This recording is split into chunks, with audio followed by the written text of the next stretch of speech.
പത്തനംതിട്ടയിൽ നിന്നും കടമ്പനിട്ടയ്ക്കുള്ള പാതയാണ്. കൊന്നമൂട് ജംഗ്ഷൻ എത്തുന്നതിന് മുൻപ് എസ് വളവ് പിന്നിട്ട് വരുന്ന ഈ പ്രദേശത്ത് വെച്ചാണ് എതിർദിശയിലെത്തിയ കാറിൽ ഇടിക്കാതിരിക്കാൻ വെട്ടിക്കവേ ഇരുചക്ര വാഹനം നിയന്ത്രണം വിട്ട് അപകടം ഉണ്ടായത്.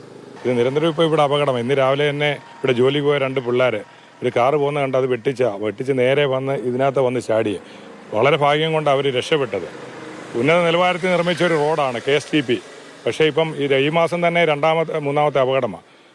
മെയ് മാസം 21-ാം തീയതി നടന്ന അപകടത്തിൽ ഒരു യുവാവ് ഇവിടെ വെച്ച് ദാരുണമായി മരണപ്പെടുകയുണ്ടായി. ഇപ്പോൾ അധികാരികൾ ഇത് ശ്രദ്ധിക്കുന്നില്ല. കാരണം ഈ പണിതപ്പോൾ തന്നെ ഈ റോഡ് നൂർത്ത് പണിയണമെന്ന് പല നാട്ടുകാർ ആവശ്യപ്പെട്ട.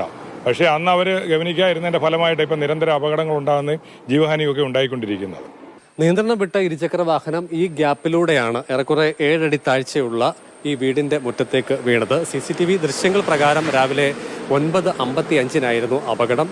വെള്ളിയമ്പിൽ ജുബിൻ ജബ്ബാർ എന്ന ആളിന്റെ വീടിന് മുറ്റത്തേക്ക് വീണ ഇരുചക്ര വാഹനം അവരുടെ സ്റ്റെപ്പിന്റെ കൈവരി കൂടി ഇടിച്ച് തകർത്താണ് നിന്നത്. ഈ സമയം മുറ്റത്താരും ഇല്ലായിരുന്നു അല്ലേ? ഇല്ല, ഞാൻ അങ്ങോട്ട് കയറി പോയതേ ഉള്ളായിരുന്നു. പോയൊരു സൗണ്ട് കേട്ട് വന്നപ്പോൾ ഇങ്ങനെ കിടക്കുന്നു. നമ്മളെ വാതൊക്കെ തന്നെ ബൈക്കും ഒരാളോട് ഇവിടെ കിടക്കുന്നു, ഒരാൾ ഇച്ചിരി അങ്ങോട്ട് മാറി കിടക്കുന്നു. അങ്ങനെ ഞാൻ പിന്നെ പെട്ടെന്ന് എൻ്റെ ഹസ്ബൻഡിനെ വിളിച്ചു. അപ്പോഴത്തെ നാട്ടുകാരെല്ലാം കൂടി പിന്നെ ഒരു ഓട്ടോ വിളിച്ച് അതിൽ 2 പേരെയും കയറ്റി വിട്ട് ഹോസ്പിറ്റലിൽ കൊണ്ടുപോയി. 2 കുട്ടികളുള്ള വീടായിരുന്നു. അതെ, 2 മക്കളുണ്ട്. ഇന്നലെ ആയിരുന്നെങ്കിൽ ഇവിടെ പെങ്ങളുടെ മക്കളും എല്ലാവരും ഉണ്ടായിരുന്നു. നിറച്ച് കുട്ടികളായിരുന്നു ആ സമയത്തെല്ലാം. ഇന്നിപ്പോൾ മക്കൾ 2 സ്കൂളിൽ പോയേക്കുമായിരുന്നു.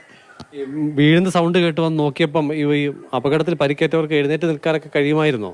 ആദ്യം ഒരാൾ ബൈക്കുമായിട്ടാണ് ഇവിടെ വീണത്. മറ്റേ ആൾക്ക് കുഴപ്പമില്ലെന്ന് തോന്നി, പക്ഷെ നന്നായിട്ട് ബ്ലഡ് പോകുന്നുണ്ടായിരുന്നു.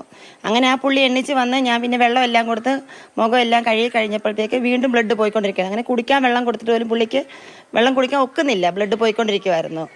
പിന്നെ അന്വേഷിച്ച് പറഞ്ഞ് മൂക്കിനൊക്കെ നല്ല പ്രശ്നമുണ്ടെന്ന് പറഞ്ഞു. പരിക്കേറ്റ ജയകൃഷ്ണനും സുഹൃത്തും പത്തനംതിട്ട ജനറൽ ആശുപത്രിയിൽ ചികിത്സയിൽ കഴിയുകയാണ്. ഇരുചക്ര വാഹനത്തിന് എതിർദിശയിൽ വന്ന കാർ യാത്രികനോ ഓട്ടോറിക്ഷ യാത്രക്കാരോ ഈ അപകടത്തെക്കുറിച്ച് അറിഞ്ഞിട്ടുണ്ടാവാൻ ഇടയില്ല. അത് CCTV ദൃശ്യങ്ങളിൽ വ്യക്തമാണ്.